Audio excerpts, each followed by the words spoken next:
5.5% வேண்டும் என்று மருத்துவர் ராமதாஸ் கேட்ட உடனேயே வேறு எந்த சமூகத்தினரை பற்றியும் கவலைப்படாமல், யாரையும் கலந்து பேசாமல், அனைத்து கட்சி கூட்டத்தை கூட்டாமல் உடனே அறிவித்தார் அவருடைய அரசியல் லாபத்திற்காக.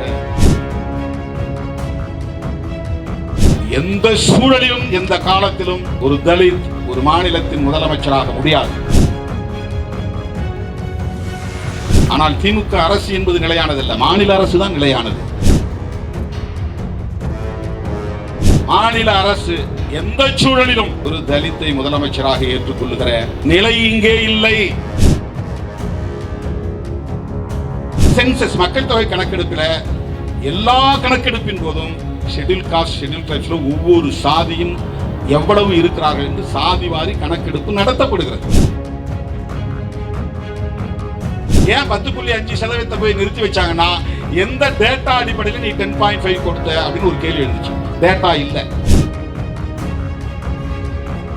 செய்ய விருப்பம் இருந்தாலும் முதல்வரால் செய்ய முடியவில்லை. இதுதான் மாநில அரசு, மாநிலத்தின் நிலை.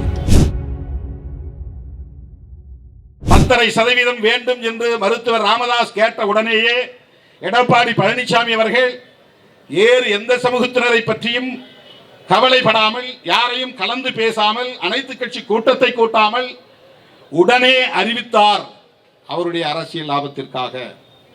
அவர் கையில் அதிகாரம் இருந்ததால்.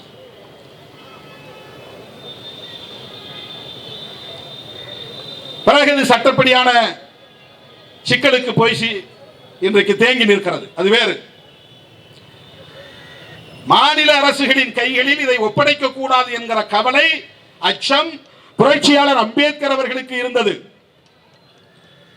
இந்த சாதிகளை எல்லாம் அரசமைப்பு சட்டத்திலே ஒரு பின்னிணைப்பாக இந்த பட்டியல் முழுக்க இணைத்தவர் புரட்சியாளர் அம்பேத்கர். பிறகு அது பொருத்தமாக இல்லை என்று தெரிந்த பிறகுதான் அதற்கென்று ஆர்டிகிள் 341, ஆர்டிகிள் 342 என்ற 2 உறுப்புகளை இணைக்கிறார். 341 பட்டியல் சமூகத்தை பற்றியது, 342 பழங்குடியின மக்களை பற்றியது.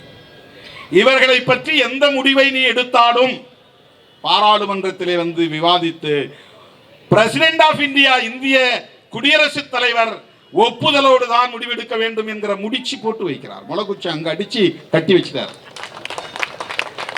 பிரசிடென்ட் ஆஃப் இந்தியா ஸ்டேட்ல வந்து எக்ஸெப்ஷனல் கேஸ். உத்தரப்பிரதேசத்தில் மாயாவதி முதலமைச்சரானது. எந்த சூழலிலும் எந்த காலத்திலும் ஒரு தலித் ஒரு மாநிலத்தின் முதலமைச்சராக முடியாது. இதை விவாதித்தால் ஏன் பாராளுமன்றத்தோடு இந்த அதிகாரம் இணைக்கப்பட்டிருக்கிறது என்பதை புரிந்து கொள்ள முடியும். இதை போய் மாநில அரசுகிட்ட, நமக்கு திமுக அரசு மீது நம்பிக்கை இருக்கிறது சரி, ஆனால் திமுக அரசு என்பது நிலையானதல்ல, மாநில அரசு தான் நிலையானது. மாநில அரசுங்கிறது பெர்பெச்சுவேட். கட்சிகள் வந்து வரும் போகும், அது வேறு. சமூக நீதியின் மீது நம்பிக்கை உள்ளவர்கள் வருவார்கள் போவார்கள், அது வேறு. மாநில அரசு எந்த சூழலிலும் ஒரு தலித்தை முதலமைச்சராக ஏற்றுக்கொள்ளுகிற நிலை இங்கே இல்லை, வர முடியாது. எல்லாரும் இந்த காஸ்ட் சென்சஸ் பேசுறாங்களே, அதுல சென்ட்ரல் கவர்மெண்ட் இந்திய ஒன்றிய அரசு எடுக்கிற சென்சஸ் மக்கள் தொகை கணக்கெடுப்பில் எல்லா கணக்கெடுப்பின் போதும் ஷெட்யூல் காஸ்ட் ஷெட்யூல் ட்ரைப்ஸ்ல ஒவ்வொரு சாதியும் எவ்வளவு இருக்கிறார்கள் என்று சாதி வாரி கணக்கெடுப்பு நடத்தப்படுகிறது. ஓபிசிக்கு தான் காஸ்ட் வைஸ் சென்சஸ் கிடையாது, எஃப்சிக்கு காஸ்ட் வைஸ் சென்சஸ் கிடையாது. ஃபார்வர்ட் கம்யூனிட்டிஸ், பேக்வர்ட் கிளாஸஸ், இவர்களுக்கு சாதி வாரியாக ஒவ்வொரு சாதியும் எவ்வளவு பேர் இருக்கிறார்கள் என்பது தெரியாது. ஏன் 10.5% போய் நிறுத்தி வச்சாங்கன்னா, எந்த டேட்டா அடிப்படையில் நீ 10.5 கொடுத்த அப்படின்னு ஒரு கேள்வி எழுந்துச்சு. டேட்டா இல்லை. வன்னியர்கள் 10.5% இருக்கிறார்கள் என்பது உனக்கு எப்படி தெரியும்? உன்கிட்ட டேட்டா இருக்கா? டேட்டா இல்லை. பிறகு எப்படி கொடுத்த? நான் ஜனார்த்தனம் குழுவில் ரெக்கமெண்டேஷன்ல இருக்கு, அதனால கொடுத்தேன். அதுக்கு டேட்டா இருக்கா? இல்லை. அது ஒரு ஸ்டடி, அது ஒரு அனாலிசிஸ், அவ்வளவுதான். அதுக்கு வந்து டீடைல்டு ரிப்போர்ட் கிடையாது, டேட்டா கிடையாது, தோராயமாக சொல்லி இருக்கிறார்கள். ஆகவே டேட்டா இல்லை. அதனால் என்ன கோரிக்கை வருது? அடுத்த கோரிக்கை, சாதிவாரி கணக்கெடுப்பு நடத்து. அது ஜனநாயகமான கோரிக்கை, நாம் அதை வரவேற்கிறோம். ஆனால் எஸ்சி எஸ்டிக்கு சாதிவாரி கணக்கெடுப்பு ஏற்கனவே இருக்கிறது.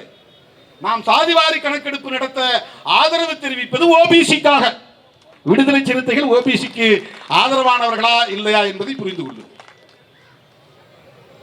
சாதிவாரி கணக்கெடுப்பை விடுதலை சிறுத்தைகள் கட்சி ஆதரிப்பது எஸ்சி எஸ்டிக்காக அல்ல. ஏற்கனவே எஸ்சி எஸ்டி மக்களுக்கான சாதிவாரி கணக்கெடுப்பு தொடர்ந்து நடத்தப்பட்டு வருகிறது. புள்ளி விவரம் இருக்கு, எல்லா புள்ளி விவரம் 2011 வரை எடுத்துட்டாங்க. எவரி 10 இயர்ஸ் சென்சஸ் எடுக்கணும், ஒவ்வொரு 10 வருஷமும். 1871 இருந்து எடுத்துட்டு இருக்கிறாங்க, பிரிட்டிஷ் பேர்ல இருந்து. 1971 வரையிலும் மக்கள் தொகை அடிப்படையில் இடஒதுக்கீடு வழங்கப்பட்டு வருகிறது. அதுக்கு பிறகு மக்கள் தொகையை கணக்கில் எடுத்துக்கல. ஏன் கணக்கில் எடுத்துக்கலன்னா, இங்கே சீலிங் வச்சுட்டாங்க. என்ன சீலிங் வச்சுட்டாங்கன்னா, ஒட்டுமொத்த இடஒதுக்கீடும் இந்திரா சகானி வழக்கில் 50% தாண்டக்கூடாதுன்னு உச்சநீதிமன்றம் தீர்ப்பு சொல்லிடுச்சு. தமிழ்நாட்டில் ஏற்கனவே எம்ஜிஆர் ஓபிசி மக்களுக்கு 50% உயர்த்திட்டார். தாழ்த்த தலித் மக்களுக்கு, பட்டியல் சமூகத்தினருக்கு 18% இருந்துச்சு, பழங்குடி மக்களோடு சேர்த்து. பிறகு கலைஞர் 16 இருந்ததை 18 ஆக்கினார், 18 இருந்ததை 19 ஆக்கினார். பதவி உயர்விலே இவ்வளவு காலம் ரோஸ்டர் முறை இருந்தது, இந்த ரோஸ்டர் முறை அழிக்கப்பட்டு விட்டது. அவர்களை உயர்ந்த இடத்தில் இருந்தவர்கள் எல்லாம் இன்றைக்கு சடசடவென கீழே கொண்டு சாதாரணமான இடத்திலே உட்கார வைத்திருக்கிறார்கள். அரசு அதிகாரிகளாக இருந்தவர்கள் இன்றைக்கு மிகச் சாதாரண பொறுப்புக்கு வந்து விட்டார்கள். அதுவும் ஒரு வழக்கு தான் உச்சநீதிமன்றத்தில். 16(4)A அரசமைப்பு சட்டம் மாநில அரசுகளுக்கு அதிகாரம் தருகிறது. அதை பயன்படுத்தி ஒரு சட்டம் இயற்ற வேண்டும். கர்நாடகாவிலே இயற்றப்பட்டிருக்கிறது, தமிழ்நாட்டிலும் இயற்றுங்கள் என்று சொல்லிக்கொண்டே இருக்கிறோம். இன்னும் நடைமுறைக்கு வரவில்லை. செய்ய விருப்பம் இருந்தாலும் முதல்வரால் செய்ய முடியவில்லை. இதுதான் மாநில அரசு, மாநிலத்தின் நிலை. செய்ய முடியாது. இதை முன்னுணர்ந்தவர் புரட்சியாளர் அம்பேத்கர் அவர்கள். ஆகவே பட்டியல் சமூகத்தினரின் பிரச்சனைகளையும் பட்டியல் பழங்குடி மக்களின் பிரச்சனைகளையும் நாடாளுமன்றத்தில் வைத்து விவாதித்து தீர்மானிக்க வேண்டும். குடியரசுத் தலைவரின் ஒப்புதலை பெற வேண்டும். இந்த பிடிமானத்தை எப்படி நாம் விட்டுவிட முடியும்? இதை எப்படி நாம் கண்டும் காணாமல் இருந்துவிட முடியும்? அது வெறும் அப்சர்வேஷன் தானே, அது ஒன்றும் ஜட்ஜ்மெண்ட் இல்லையே. ஏன் அப்புறம் இவ்வளவு பெரிய டாக் ஆஃப் தி நேஷனா மாறுது? இது அது வெறும் அப்சர்வேஷன் தானே, எல்லாரும் கண்டுகொள்ளாமல் போகலாமே. ஏன் தேசிய அளவிலான விவாதமாக இது மாறுகிறது? பாரதிய ஜனதா கூட்டணியில் இருக்கிற தலித் எம்பிக்களே போய் பிரதமரை சந்தித்து முறையிட வேண்டிய அளவுக்கான அழுத்தம் ஏற்பட்டிருக்கிறது. உத்தரப்பிரதேசத்திலே அருந்ததியர் என்று அழைக்கப்படுகிற ஒரு சமூக பிரிவினர் தான் சமார். அந்த சமார் பிரிவை சார்ந்தவர் தான் மாயாவதி. மாயாவதியும் ஏன் எதிர்க்கிறார்? உச்சநீதிமன்றத்தில் தொடுக்கப்பட்ட வழக்கு சமார் மகாசபாவின் சார்பில் தான். அந்த பஞ்சாபிலே இருக்கிற சமார் பிரிவினரும் தமிழ்நாட்டிலே சொல்லப்படுகிற அருந்ததியரை போன்ற ஒரு பிரிவினர் தான். அவர்கள் தான் எதிர்த்தார்கள், அவர்கள் தான் வழக்கு போட்டார்கள். ஏன்?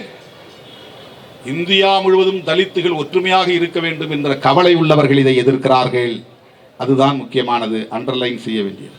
இதுபோன்ற செய்திகளை மேலும் தெரிந்து கொள்ள எங்களது யூடியூப், ஃபேஸ்புக் மற்றும் ட்விட்டர் ஆப்களை சப்ஸ்கிரைப் செய்யவும்.